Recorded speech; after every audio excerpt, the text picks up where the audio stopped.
O, ito din, natural dirt. So, nagkakaroon na siya ng parang kupas.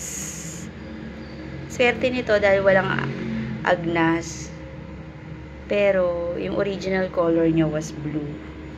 Nasuot ko na rin. Most of my outfit ngayong sem na to was Bagyong Karina. Oo. Hindi gaanong affected yung mga nasalba na ilang sako sa kwarto ko. Kasi nga, kahit pa paano, parang 3 weeks lang ang pagitan. Ito kasi months. Yan. Yes. Nagiging arts na siya.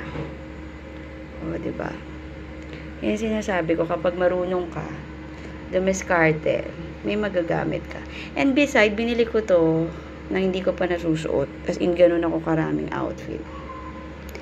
Binabahagi ko lang yung mga naagnas kasi doon ang challenge sa akin. Kapag nasuot ko na ng pakinabangan, masaya na ako dahil na-exercise ko yung aking skills sa arts.